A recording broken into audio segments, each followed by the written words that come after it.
Yeah, it's been remarkable that we haven't heard from Democrats at all on the military successes abroad. According to reports, there has been some confusion. I want to get your take on this.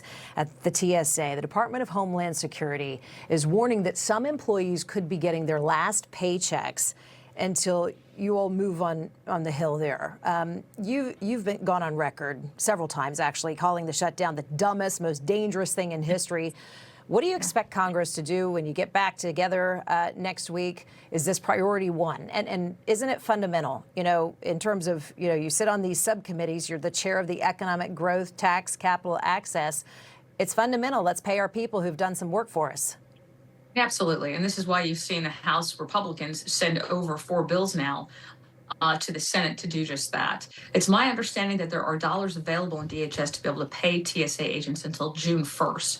I don't want to wait that long to be able to pass a funding bill, which is why I've also been on record and very vocal that the Senate needs to do its job and to send over a budget. If, Senator Lindsey Graham, who is the budget chairman over in the Senate for their budget committee, if they can go ahead and send us a budget, the 3-year budget, which is what they're claiming they're going to do under a second reconciliation package that would fund DHS for the next 3 years. Send us that back immediately so that we can, ease the concerns of our TSA agents, our Coast Guard, our FEMA employees, and make sure that they understand they're going to get paid for doing a job well done. This is what we do in government. It should not be that difficult. We would hope that we'd be able to get the support from the Democrats, but time will tell. Yeah, it'll be interesting to see how they vote. It's thumbs up, thumbs down, hands up, hands down. And it's all on the record. So we'll be watching closely, as always. Today's consumer price index numbers came out, and it did suggest that prices rose 3.3% in the month of March. All the analysts this morning, they're pointing at the rise in energy prices and looking at the war. It comes as tax day, of course, as you know, it's 5 days away now, and there's good news for taxpayers. We're getting, nice returns. The IRS is noting that refunds are 11% higher compared to last year. That certainly helps.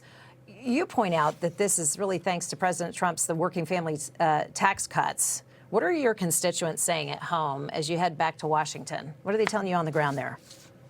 Obviously people are concerned about, how much things cost. And, everything in that bill was meant to ease their pains, whether or not it was no tax on overtime, no tax on tips, the increased child tax deduction, the increased standard deduction. We're trying to put more money in people's pockets. When they make the money, they should be able to keep the money.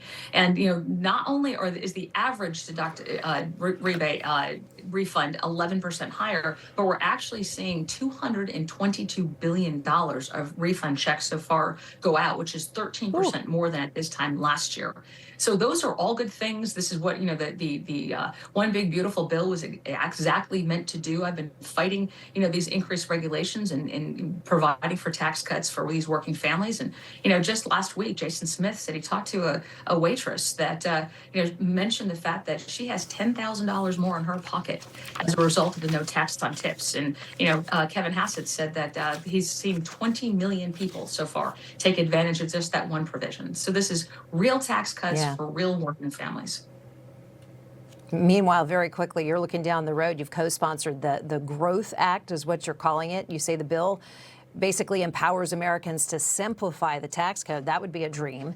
And then, allows citizens the freedom to grow long-term savings. Also sounds like a dream. How does it work?